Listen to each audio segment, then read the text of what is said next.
Balachandra sir வந்து என் கண்ணை பார்த்துதான் அவர் என்ன செலக்ட் பண்ணிக்கிட்டாரு. அவன் கண்ணில் ஏதோ ஒண்ணு இருக்கு, பவர் இருக்கு,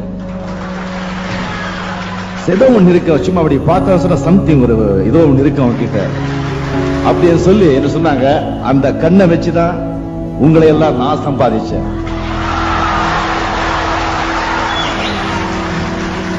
அந்த கண்ணை நான் இப்போ தானம் பண்ணிட்டு இருக்கேன். என் கண்மணிகள், நீங்களும் அதை தானம் பண்றீங்க. என்னுடைய கண்மணிகள் லட்ச பேர்ல இருக்காங்க. ஆண்டவனுங்கிறது இங்கேயும் நமக்குள்ளதான் இருக்க.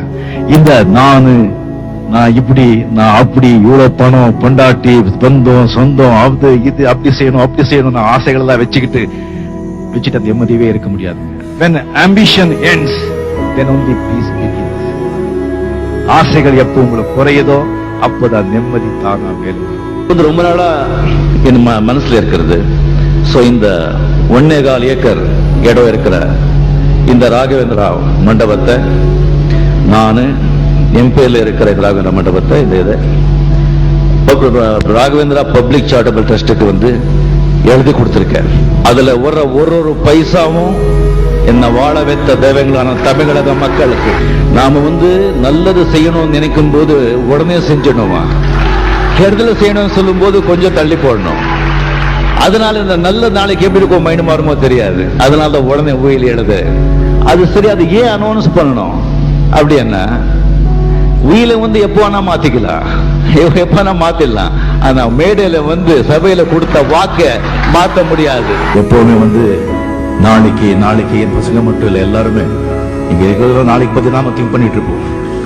இன்னைக்கு நாம விட்டுடுறோம், நாளைக்கு என்ன போதும் அப்படின்னு சொல்லி. இன்னைக்கு நாம இருக்கோம் சொன்னா பிகாஸ் ஆஃப் எஸ்டர்டேஸ் டீட்ஸ். நேத்து நாம என்ன செஞ்சனோம் அதோடைய பலன் தான் இன்னைக்கு நான் அனுபவிச்சுட்டு இருக்கேன். இன்னைக்கு நாம என்ன செய்யறோமோ அந்த பலன் நாளைக்கு அனுபவிக்க போறோம். சோ நாளை எங்க இருக்கு? நம்ம கையில தானே இருக்கு. நாளைக்கு நல்லவங்களா இருக்க வேண்டாம், நல்லவங்களா இருக்கணும்னு நினைச்சாலே போதும், செய்கைகள் தானா வந்து வரும். வாழ்க்கை நீங்க நல்லா இருக்கணும்னு சொன்னா நீங்க கடவுளை விட பொண்டாட்டியை விட நல்ல நண்பர்களை தேர்ந்தெடுங்க. நான் அனுபவிச்சு சொல்றேன், ரொம்ப அடிபட்டு சொல்றேன், அந்த சிகரெட் பழக்கத்தை விட்டுடுங்க. செஞ்சு நல்லவங்க வாழுவாங்க, கொஞ்சம் நேரம் ஆகும், அவ்வளவுதான். சோதனை வரும், சாதனை எப்போ ஆகும்? நீ சோதனையை சந்திச்சாதாயா சாதனை ஆகும். சாப்பிட்டது உடம்புலயே தங்கிட்டா உடம்பு கெட்டு போடும், சம்பாதிச்சது நாமளே வச்சுக்கிட்டா வாழ்க்கை கெட்டு போடும். டாப்ல போறவங்க எல்லாருமே தனியாதான் இருப்பாங்க. எந்த உச்சிக்கு நம்ம போனா கூட வாழ்க்கையில வந்து நம்ம சாதனை செய்யணும் சொன்னா கீழே இறங்கிதான் வரணும். மறுபடியும் போகணும். உச்சியில போயிட்டோம், உச்சிலே இருந்தோம் சொன்னா, உச்சிலேயே நம்ம இருக்கோம் சொன்னா காணாம போயிடுவோம். சாதனை பண்ணதுக்கு கீழே விடணும். வாழ்க்கையும் அப்படிதான். பல கல்யாணம் பண்ண சந்தோஷம் ஆயிடுச்சு, 60 வருஷம் பையன் சொன்னா பையன் கல்யாணம் பண்றதுக்கும் கீழே இறங்கி வரணும், பொண்ணு கல்யாணம் பண்றதுக்கும் கீழே இறங்கி வரணும். நிம்மதி சந்தோஷம் சொன்னா நிம்மதி டக்குன்னு போயிடும், மறுபடியும் சந்தோஷத்துக்கு கீழே இறங்கி வரணும். இறங்கி மேலே போறதா வாழ்க்கையை, அது சந்தோஷமா செய்யலாம். Many people don't believe miracles.